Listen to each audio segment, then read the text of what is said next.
रायगड जिल्ह्यातील नवीन अपडेट जाणून घेण्यासाठी आपले रायगड या यूट्यूब चॅनलला लाईक करा, शेअर करा आणि सबस्क्राईब. आज आपण गेली होती काय कारण एकच आहे की आपण आता विरवली मी जवळजवळ आतापर्यंत 4 ते 5 लोकांना आपण अँटीग्रेशन ट्रॅप लावला होता. त्यात म्हणजे आतापर्यंत मला वाटतं एकावरती पण अशी ठोस कारवाई झाली नाही आहे. काय होतं यांना पकडतात, पकडल्यानंतर 6 महिन्यांनी परत त्या कामावरती कार्यरत करतात. ते पुन्हा कार्यावर 6 महिन्यांनी कामाला लागतात. नंतर 7-8 महिने हे फक्त शांत बसतात. नंतर पुन्हा यांचा जैसे ते चालू होतो. मग हे जैसे चालू होतोय त्याच्यामुळे काय होतं, भ्रष्टाचार थांबत नाहीये. यांना वाव मिळते माझा म्हणणं. आणखी कसं होतोय, यांच्यावर कारवाई केल्यानंतर हे 6 महिन्यावर यांची प्रॉपर्टी जप्त करतात किंवा यांच्याकडून काढतात, त्यांच्यावर केसेस होतात. त्या केसचा निकाल लागायला 10-10 वर्ष लागतात. तोपर्यंत हे पुन्हा कार्यरत होतात, पुन्हा गरिबांचे पैसे कमवतात आणि पुन्हा भ्रष्टाचाराला वाव मिळतेच. त्याविरुद्ध वाव मिळते. ह्याच्यामुळे काही आपण जे आज मी काय आमचा जे भले माझा जीव धोक्यात बोला किंवा माझा काही गोष्टी म्हणजे काही बघा माणूस चुकतोच, पण तुला मी धोक्यात घालून आज समाजसेवेचंच काम करतोय. पण मग त्याला मग अर्थ राहत नाही असं मला वाटतं. पनवेल तालुक्यात अनेक अधिकाऱ्यांवर अशा प्रकारची कारवाई झालेली आहे. तर आपली प्रमुख मागणी काय आहे? प्रमुख मागणी एकच आहे, काही जे भ्रष्टाचार अधिकारी आहेत त्यांना अँटीग्रेशनमध्ये पकडलेले आहेत, ह्या अधिकाऱ्यांना पुन्हा कामावर घेऊ नये ही माझी मागणी आहे. पनवेल विधानसभा मतदारसंघाचे आमदार प्रशांत ठाकूर आणि महेश बालदी हे आहेत. तुम्ही आता आमदारांकडे पाठपुरावा करून हा तारांकित प्रश्न उपस्थित करण्यासाठी प्रयत्न करणार आहात? मी तर आमदार साहेबांकडे हा विषय मांडणारच आहे. आणि आमदार साहेबांना मी सांगण्या एवढा तर मी मोठा नाही आहे. आमदार साहेब खूप हुशार आहेत, त्यांना माहिती आहे गोष्टी. आमदार साहेब या गोष्टीवरती नक्कीच ॲक्शन घेतीलच, कारण की ते त्यांचा कार्यकर्ताच आहे शेवटला.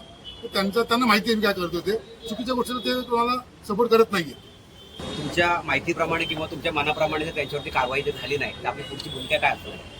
आता बघा, शेवटला कायदा हा आपण संविधानावरती आपण आहोत.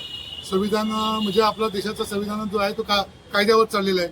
त्यामुळे कायद्यामध्ये जसं त्यांच्यावर कारवाई तीच कारवाई व्हावी अशी माझी इच्छा आहे.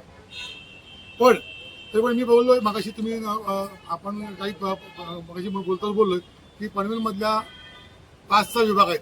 एक सिडको, महापालिका, TR ऑफिस, सर्व्हे ऑफिस, परत PWD ऑफिस आणि एक तो आपला ह्याचा रजिस्टर ऑफिस, सब रजिस्टर ऑफिस. आता मी तुम्हाला सुट्टर मी सांगतो का आज आपण बिल्डिंग परमिशन घ्यायला गेलो सिडकोच्या इकडे सिडकोमध्ये, तर बघा माझ्याकडे सर्व रेट लिस्ट काढलेली आहे. मी महापालिका बोला, सिडको बोला, नैना बोला, यांच्याकडे जर आपण घ्यायला गेलो तर 400 रुपये प्रति मीटर स्क्वेअर फूटमध्ये घेतात. प्रति मीटर 400 रुपये, CCला 400 रुपये आणि OCला 400 रुपये. सिडकोमध्ये ॲडिशनल फेस घ्यायचा असेल तर 2000 रुपये मीटरमध्ये घेतात आणि परत 300 रुपये CCला आणि 500 रुपये OCला. म्हणजे हा यांचा चार्ट आहे.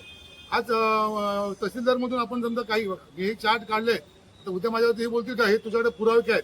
तर मी ज्या अधिकाऱ्यांनी पैसे घेतले त्या अधिकाऱ्यांवरती माझं म्हणणं आहे की नार्कोटिक्स करा, त्यांच्यावरती केस करा. त्यांना मी सांगेन त्या अधिकाऱ्यावरती नार्कोटिक्स करा आणि माझी टेस्ट करा. तो जर खोटं बोलतोय किंवा तो खोटं बोलतोय खरं होईल. माझ्याकडे पुरावे नाही आहेत, फक्त जे चालले मार्केट रेट आणि दुनियाला माहिती आहे. कोणाला माहिती नाही ही गोष्ट नाहीच आहे. आज सर्वे करायचा असेल आपण सब रजिस्टर ऑफिसला आता चालू बघा, काठांमध्ये नवीन खरेदी चालू आहे. एका रजिस्टरला साहेब एक लाख रुपये घेतात, एका डॉक्युमेंटला 1 लाख रुपये घेतात. ही गोष्ट तर जग जाहीर आहे, पण विरोध तो होत नाही का? चाललं ते चालू दे. दुसऱ्या सर्वेसाठी जी जागा आपल्या वडिलोपाशी आपल्या वडिलांनी जागा दिलेली आहे किंवा आपली जागा आहे ते सर्वे करायचं आहे. आता बघितलं तुम्ही, हा माने अधिकारी आहे, यांनी माझ्याकडे पैसे मागितले. 4.5 गुंठ्याचा माझा प्लॉट होता, लाख रुपयाची मागणी केली होती. तसेच सर्वे ऑफिसर सुद्धा हे जागेच्या किमती म्हणजे एरिया वाईज किमती वाईज ठरवतात का ह्या जागेची किंमत 1 लाख रुपये गुंठा आहे, ह्या जागेची 15 लाख रुपये गुंठा आहे, ते 1 लाख रुपये काय, याची 5 लाख रुपये गुंठा, ह्याकडे 50,000 रुपये गुंठ्या एकर मागे एकीला सर्वे करण्याचे पैसे घेतात. यांच्यावर आळा आला पाहिजे. दुसरा विषय अजून तिसरा विषय मांडला होता म्हणजे का आपण खरोखर भ्रष्टाचार थांबवता असेल सर्वांनी जनतेने सुद्धा यात सहभाग व्हायला पाहिजे. आम्ही पत्रकारांनी सुद्धा यात मोठा हात भरवले. आज RTOचा बघायचा प्रकार चाललाय. आज पनवेलला अख्ख्या महाराष्ट्रात बघा, पण रायगडमध्ये सर्वात जास्त झाले. म्हणजे मुंबई आणि नवी मुंबईमध्ये RTOचा प्रकार चाललेला आहे. ओव्हरलोड. पनवेलचा रेट आहे त्यांचा 8,000 रुपये. पनवेल, पेठ, मुंबई 16,000 रुपये हा रेट एका गाडीचा. 6 टायरचा, 8 टायरचा, असं टायरचा रेट. म्हणजे हे ओव्हरलोडचा हप्ता घेतातच ना. आज रस्त्यावरती खड्डे पाडतात लोक होतात. लोक आज सत्ता आमची जी सत्ता आहे किंवा पक्षाची सत्ता आहे किंवा रोडची कामं करतात हो, पण खराब का होतात त्याची कॅपॅसिटी असते ना. ते हे ओव्हरलोडच्या गाडी चालवणार आणि त्याच्यावरती एक गाडी नाही, हजारो गाड्या चालतात तर रस्ते खराब होणारच आहेत. ह्या RTOची त्याच्यावर कारवाई काम केलं पाहिजे अशी माझी मागणी. 30,000 रुपयाची लाच घेताना मंडळ अधिकाऱ्याला पकडण्यात आलं. त्यावेळी 20,000 त्याला आणि 10,000 रुपये थंब देणाऱ्याला असं काहीतरी मेन्शन केलं होतं. मग ते 10,000 रुपये थंब घेणारा कोण?